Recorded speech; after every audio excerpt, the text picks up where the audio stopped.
chers élèves. Aujourd'hui, dans le cadre de votre cours de français, on va aborder un nouveau module, le module numéro 3, qui consiste à étudier une nouvelle fantastique. Alors, l'objectif principal de ce module, c'est de consolider vos apprentissages relatifs aux étapes du schéma narratif. Alors, à travers cette séance, qui va nous prendre 1 heure, on va voir quels sont les éléments qui construisent le schéma narratif. Alors, ce cours s'adresse aux élèves de tronc commun, ça va nous durer 1 heure. Alors, je vous laisse découvrir le texte, premièrement. Donc, voici le texte sur lequel on va travailler. C'est un texte extrait d'un roman de Alain Fournier. Le roman s'intitule « Le Grand Monde ». Alors, le texte, il est clair. Hein? Alors, je vous le lis. Augustin Mon, le grand qui arrive dans une école villageoise de Solonne, qui fascine les garçons par son mystère sauvage, qui vit une aventure extraordinaire. Un jour, il s'égare dans la campagne, passe la nuit dans un château en fête et rencontre une jeune fille idéalement belle. Sera possédé par cette recherche de l'inconnu et par l'insatisfaction de lui-même. Autour de lui, d'autres jeunes personnes, actifs ou passifs, l'attirent, le repoussent et l'éclairent. Il retrouve la jeune fille, l'épouse et s'enfuit le jour de ses noces. Ça va? C'est un texte très très simple qui parle de l'histoire de ce monde. Et ce monde, c'est un garçon qui, pour la première fois, va venir s'installer dans un village. Et là, que va-t-il découvrir? Alors, dans ce texte apparemment simple, on va retrouver les éléments qui constituent la situation initiale. Que veut dire perturbation? C'est quoi la péripétie, la résolution et la situation finale? Je crois que ces éléments-là, vous les avez étudiés auparavant et vous savez qu'est-ce qu'on entend par situation initiale. Que veut dire situation initiale? Alors c'est quoi? C'est le début de l'histoire. Ça marque le début. Alors dans cette situation initiale, qu'est-ce qu'on fait? On établit les éléments de temps, du lieu et on présente les personnages. Généralement, elle est calme. Rien ne se passe dans la situation initiale. Ensuite intervient l'élément de perturbation. Alors pourquoi on l'appelle perturbation? Parce que ça perturbe, ça dérange, ça pousse le héros à aller faire quelque chose, à aller faire une action. Et lorsque le héros va faire une action, bien entendu, l'action qu'il va faire, ça va lui attirer des problèmes. Il va y avoir des ennemis, il va y avoir des adversaires qui vont donc entrer en lutte avec lui. Ce qui fait, ça va créer et ça va donner les péripéties. Bien entendu, l'élément perturbateur va nouer l'action. Il va introduire un élément qui dérange la stabilité du personnage principal. Et bien entendu, lorsque le personnage arrive à dénouer ce problème, on parle de résolution. Et enfin, on a la situation finale, qui peut être soit heureuse, soit malheureuse. Alors, à travers ce texte-là, je vous demanderai simplement de me chercher ces éléments-là. Où se trouve la situation initiale? Où est la perturbation? Où se trouve la péripétie? Où est la résolution? Et enfin, où est la situation finale? Voilà. Alors, je vais vous accorder quelques minutes pour réfléchir et trouver les corrections, les réponses.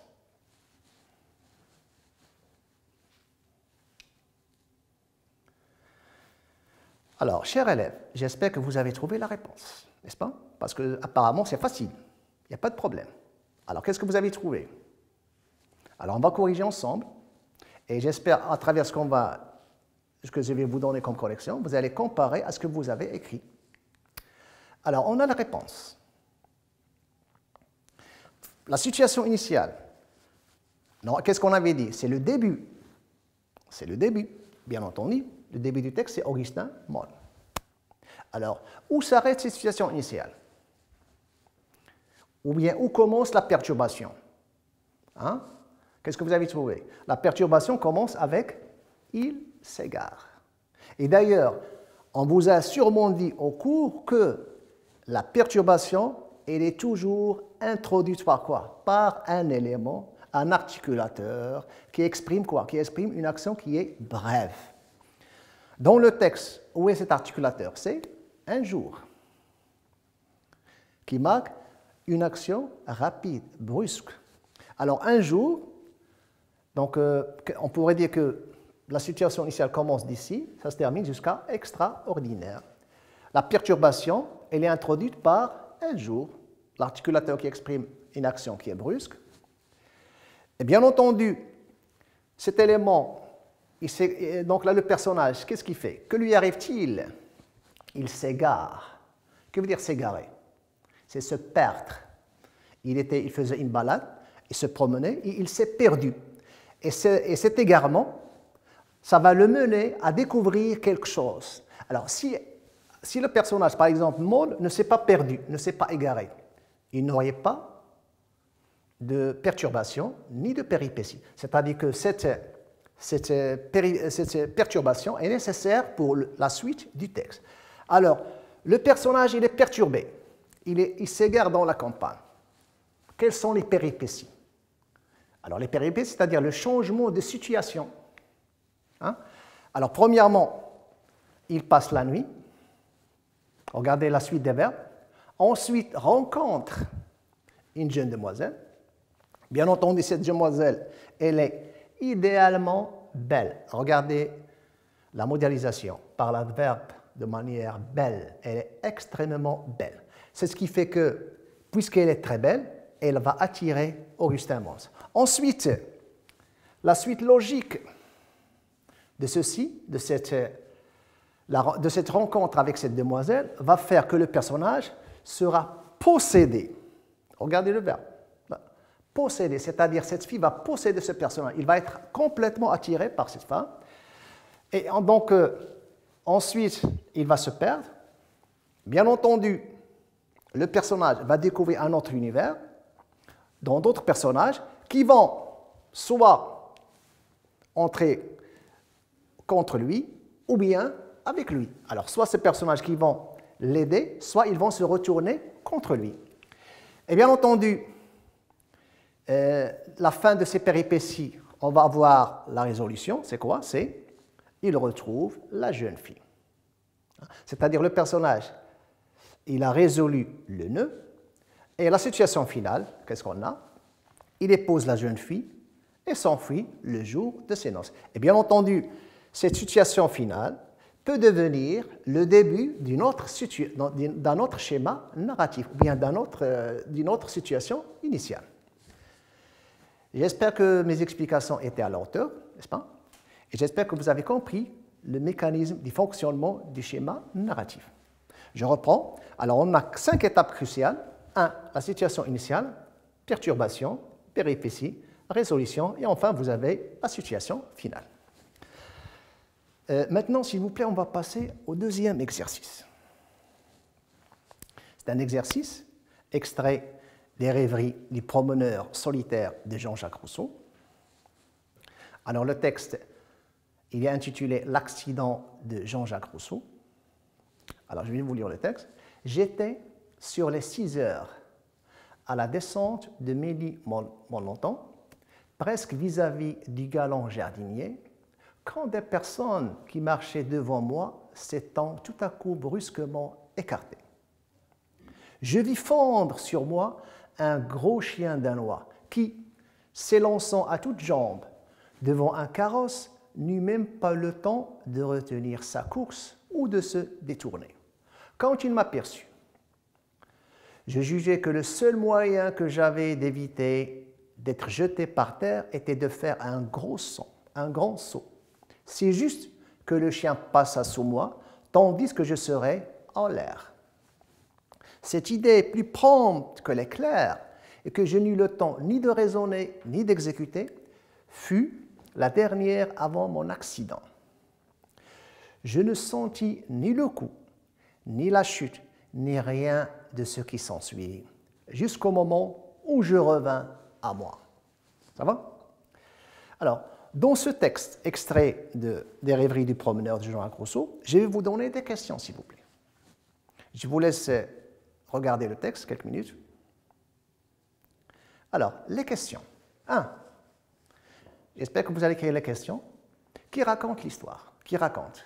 Dans ce texte, cherchez-moi l'indice qui montre la présence du narrateur, celui qui raconte où se trouve sa présence. Question 2.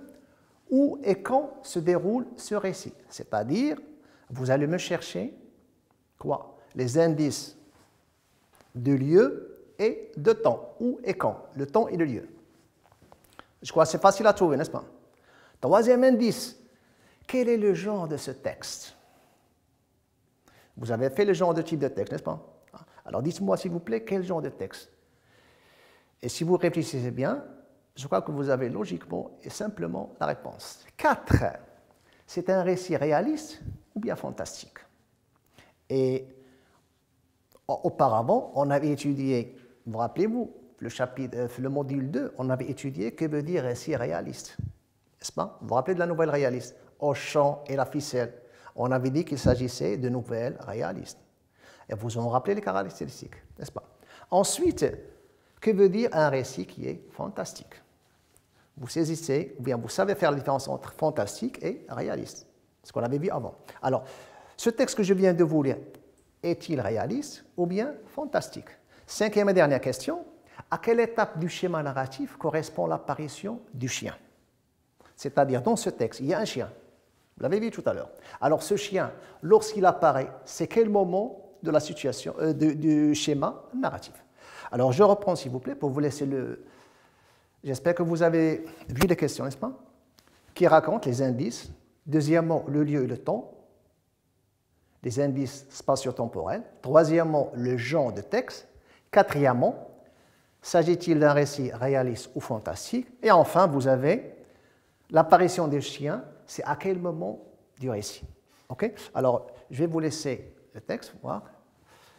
Alors, je vais vous laisser quelques minutes pour voir et vérifier vos questions.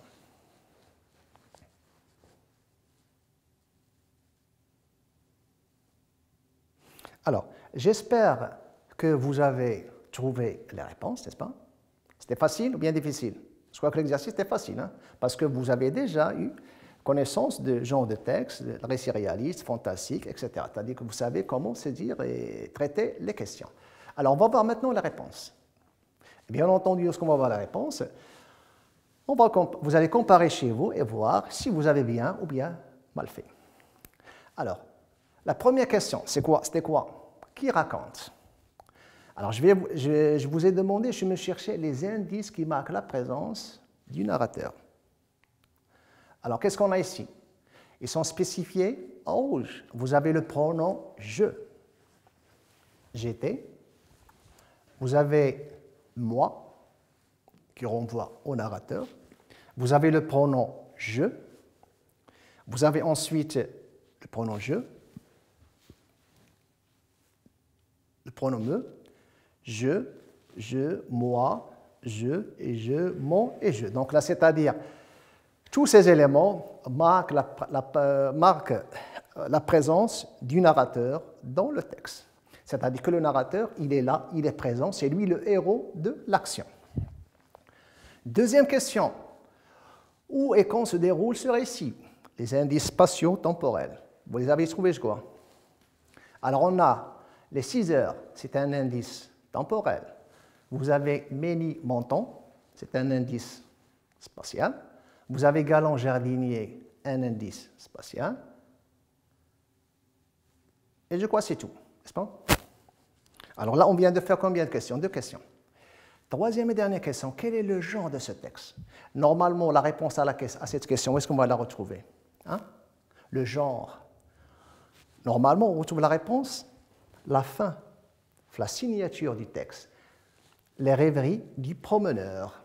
Alors ici, il s'agit d'un roman écrit par Jean-Jacques Rousseau. Donc là, il s'agit de quel genre? Genre littéraire. OK.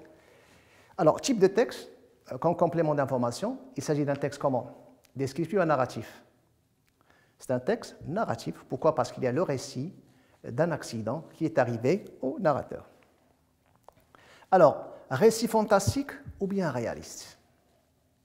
Dans ce texte, est-ce qu'il y a un élément fantastique? Hein? Ou bien c'est une histoire purement réaliste? C'est-à-dire, ça parle de quoi? Ça parle d'un accident. Et cet accident, on peut le trouver n'importe où dans le monde. Ça peut être à Casablanca, ça peut être à Paris, au Brésil, ça peut être n'importe où. Donc là, c'est un accident qui peut arriver à tout le monde. C'est-à-dire que ce texte parle donc du narrateur qui marchait tranquillement, et bien entendu, il n'a pas vu un chien qui venait se projeter devant lui. Hein. Et d'ailleurs, il n'a pas eu le temps donc là d'esquiver ou bien de faire un geste pour que le chien, donc là, le renverse. Donc là, on avait dit qu'il s'agit d'un texte qui est réaliste, parce qu'il n'y a pas aucun indice fantastique dans ce texte. Et bien entendu, à quelle étape du schéma narratif correspond l'apparition du chien? Le chien, lorsqu'il apparaît dans ce texte, à quel moment de l'histoire? À quel moment du schéma narratif? À quel moment du récit? Alors, qu'est-ce que vous avez là? Quand est-ce qu'apparaît le chien? Hein? Vous l'avez trouvé? Alors ici, vous avez le chien qui passait, il déclare, c'est l'élément, donc là, c'est le chien, c'est le moment de la perturbation. Parce que si le chien n'est pas apparu, il n'y aurait pas de problème. Donc là, le chien, c'est la perturbation, c'est lui qui a dérangé le calme du narrateur. Alors, chers élèves, on est arrivé à la fin de notre séance. J'espère que vous avez saisi quelque chose et que cette séance vous a été très utile. Merci, à la prochaine.